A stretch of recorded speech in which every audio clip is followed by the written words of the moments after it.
माय माऊली नमस्कार. विविध कथासार ग्रंथमधून आज आपण श्री वाल्मिकी कृत संपूर्ण रामायण अभिवाचन करत आहोत. लाभ घ्या, लाभ द्या. चला तर सुरुवात करूया.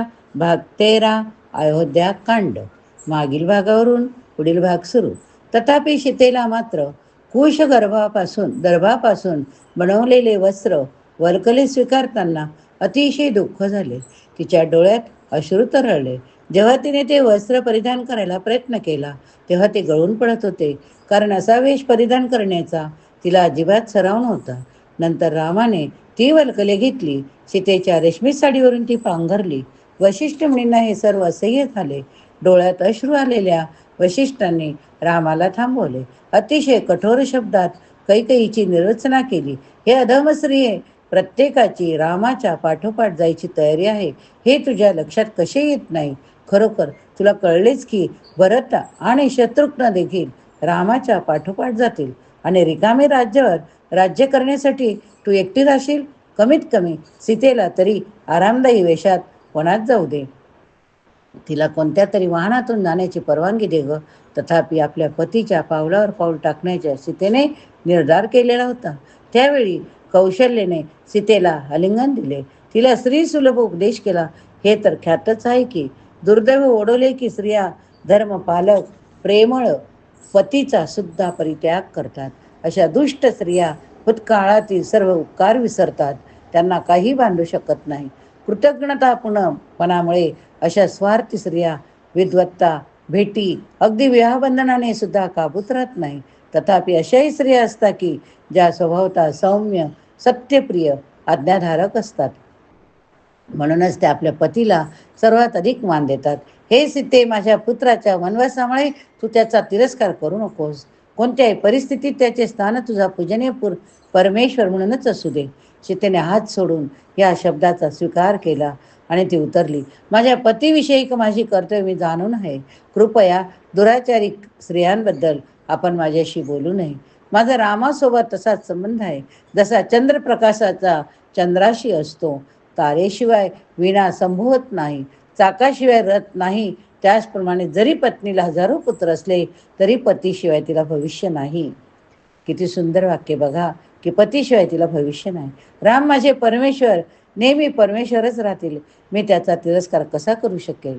आपल्या पुत्राच्या संभावित विराहाच्या कल्पनेने कौशल्य अश्रू ढळू लागली. तिचे सांत्वन करण्याचा प्रयत्न करत रामाने तिला खात्री दिली की काळ लवकर निघून जाईल. बघ, आर्तस्वरात विलाप करीत असलेल्या आपल्या सावत्र माताचा रामाने निरोप घेतला. ते नंतर पुढे आले. त्यांनी आपल्या पित्याचे पाय घट्ट पकडले. सीता आणि लक्ष्मणासह रामाने महाराजांना प्रदक्षिणा घातली. आपल्या माता पित्यांना त्यांनी वाकून नमस्कार केला. विनाविलंब राम, सीता, लक्ष्मण रथावर आरूढ झाले. वनात जाण्यासाठी निघाले. आणा डोळ्यासमोर दृश्य तुम्ही सुद्धा. मुक्त झालेल्या आत्म्याने देहाचा त्याग करावा. त्याप्रमाणे भगवान रामचंद्राने आपले राज्य, वैभव, मित्र, हितचिंतक, प्रासाद, इतर सर्व काही मार्गी सोडले आणि सीता व लक्ष्मणासह ते वनाच्या दिशेने निघाले. महाराज दशरथ क्षितिजावर हळूहळू दिशेनासा होणाऱ्या रथाच्या धुळीकडे एकटक पाहत होते. शेवटी रामाचा रथ दृष्टीआड झाल्यावर महाराजांना भोवळ आली. ते जमिनीवर कोसळले. जेव्हा कौशल्या कैकेयी त्यांना उचलून धरायला धावल्या तेव्हा महाराज दशरथाने धाकट्या राणीला धिक्कारले. मला स्पर्श करू नको, मी तुझा त्याग केला, मला यापुढे तुला बघण्याची इच्छा नाही. कौशल्यने आपल्या पतीला उचलले. त्यांना आणत असताना तिच्या लक्षात आले की सर्व बाजार बंद झालेले आहेत. सर्व नगरवासियांना निराशेने ग्रासून टाकले.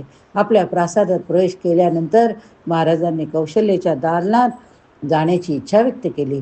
थरथरल्या स्वरात महाराजांनी सांगून टाकले की यापुढे ते येथेच राहतील. महाराज दशरथाने ती रात्र अतिशय यातनात घालवली. रामाचा वियोग म्हणजे संपूर्ण विश्वाचा अंतच झाल्यासारखा त्यांना प्रतीत होत होता. महाराजांना कौशल्याला अशा दयनीय अवस्थेत पाहून सुमित्रेने त्यांचे सांत्वन करण्याचा प्रयत्न केला. आपल्या पुत्राबद्दल इतका शोक करू नका, कारण सीता आणि लक्ष्मण त्यांच्यासोबत आहे. रामाला काही त्रास होणार नाही. अर्थात राम ही काही सामान्य व्यक्ती नाही. तो तर देवाचा देव आहे. तो सूर्याला प्रकाश देणारा अनंत काळाचा नियंता आहे. राम जेव्हा वनात वास करेल तेव्हा स्वतः पृथ्वी सर्व निसर्ग त्यांच्या भक्तिमय सेवेत दंग होतील. आपल्या लाडक्या पुत्राचे पुनरागमन तुम्ही एक दिवस पाहू शकाल, यावर विश्वास ठेवा. या आक्रोश निरर्थक आहे. आधीच अयोध्येच्या नागरिकांनी दुःखामुळे सर्व व्यवहार थांबविले आहेत. आपण प्रजेचे सांत्वन केले पाहिजे. दुःखाला बळी पडण्यापासून त्यांना वाचवले पाहिजे. दरम्यान काही नगरवासीय रामाने परत मागे फिरावे असे त्यांना विनवत रथापाठोपाठ वनात गेले होते. रामाने त्यांना समजावले, मी माझे वचन मोडू शकत नाही. माझी अशी इच्छा आहे की तुमचे माझ्यावर जेवढे प्रेम तेवढेच प्रेम तुम्ही भरतावर करावे. मार्गक्रमण करताना रामाने पाहिले की काही वृद्ध ब्राह्मणांना त्यांच्या रथाबरोबर आपली गती राखणे खूप कठीण जात होते. त्यांच्या उत्कट विनंत्या ऐकून रामाला अतिशय करुणा वाटले व ते रथातून खाली उतरले. ब्राह्मणांना त्यांच्या बरोबरीने चालता यावे म्हणून सीता लक्ष्मणासह ते पायी चालू लागले. तरी आपले वचन राखण्याचा दृढ निश्चय केलेल्या रामाने एकदाही मागे वळून पाहिले नाही. अशा तऱ्हेने ब्राह्मण रामांना मागे फिरण्यासाठी सतत त्यांनी मंथरणी करत असताना ते तमसा नदीच्या किनाऱ्यावर येऊन पोहोचले. सूर्य क्षितिजावर कलल्यानंतर सुमंत्र लक्ष्मणाने सायंकालीन विश्रांतीस्तव एक जागा शोधली. त्यानंतर तेथील भूभाग सपाट करून झाल्यावर रामासाठी त्यांनी एक पर्णशया तयार केली. जेव्हा राम सीतेसह त्यावर पोहोडले तेव्हा त्यांना लगेच झोप लागली. जवळच असलेले लक्ष्मण आपल्या ज्येष्ठ बंधूच्या गुणांबद्दल सुमंत्राशी चर्चा करत रात्रभर जागे राहिले. दुसऱ्या दिवशी प्रातकाळी जेव्हा राम जागे झाले तेव्हा त्यांना जवळपास अयोध्येचे काही नगरवासी झोपलेले आढळले. राम म्हणाले, लक्ष्मणा बघ, नगरवासियांचे आपल्यावर किती प्रेम. मला अयोध्येला परत आणण्याचा प्रयत्न करीत पाठोपाठ येण्याचा निर्धार ते सोडून देणार नाही.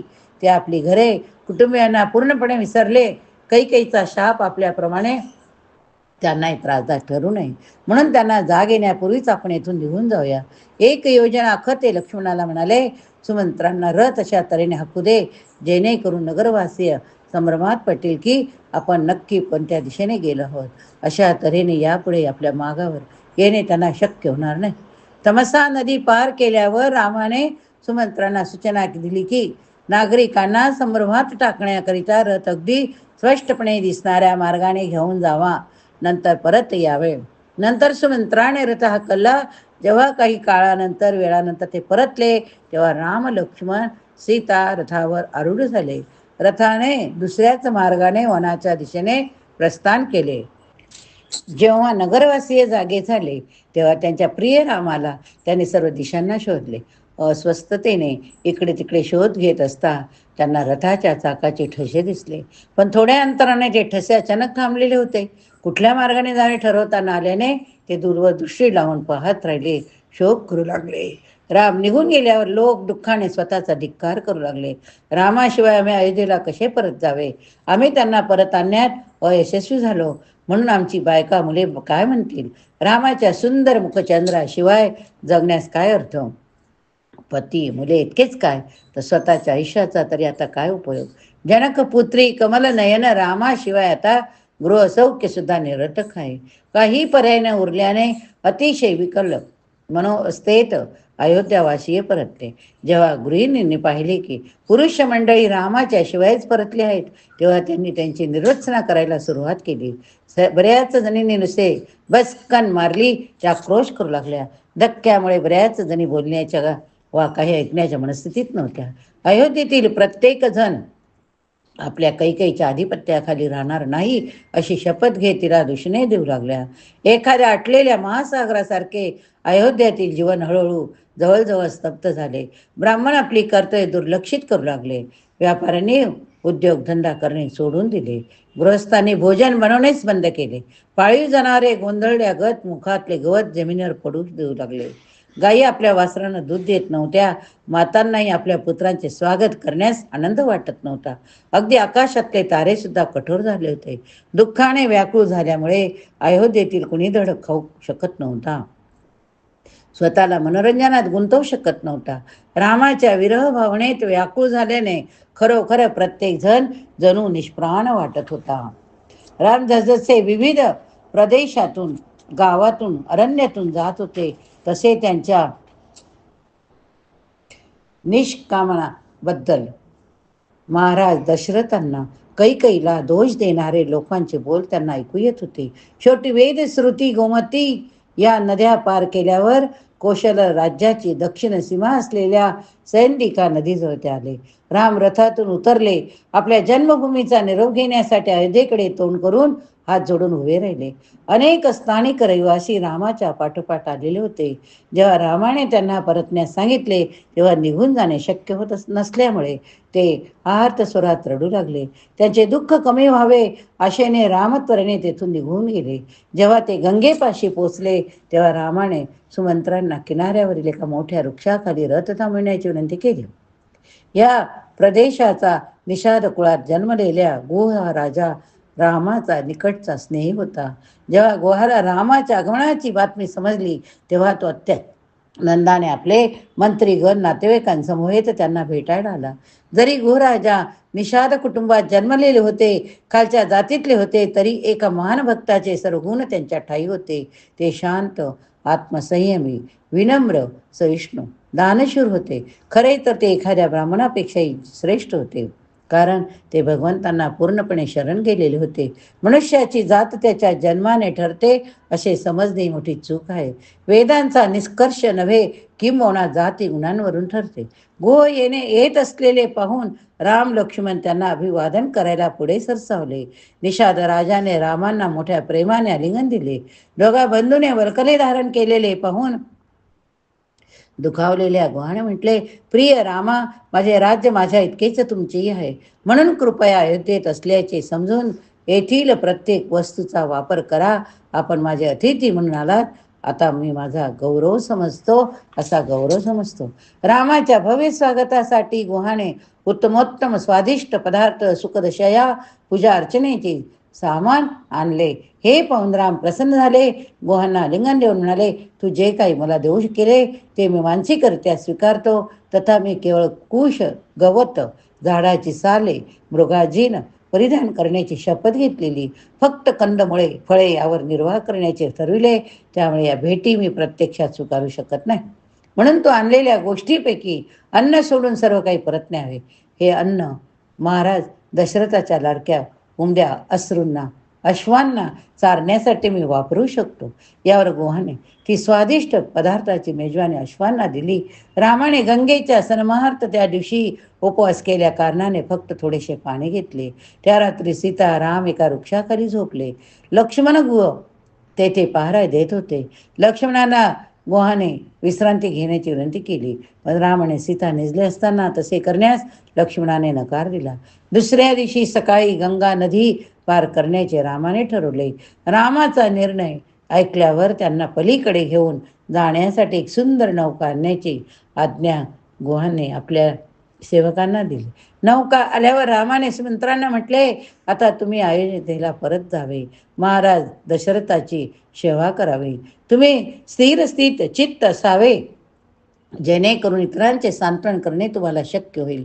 तुम्ही आम्हाला फक्त खूपच मदत केली, पण यापुढचे वाटेवर आम्ही पायीच चालू. सुमंत्राने रामांना त्याच्याबरोबर उन्हात येण्याची अनुमती दाखवली. तथापि रामाने आग्रह धरला, आपण कृपया माझ्या शोकाकुल पिताश्रीची काळजी घेण्यासाठी परत जावे. दुःखी होऊ नये, कारण आम्ही 14 वर्षांनी निश्चितच परतणार आहोत. मी सकुशल आहे याची माझ्या मातापित्यांना खात्री द्या. भरताचा विनाविलंब राज्याभिषेक करण्याची महाराजांना विनंती करा.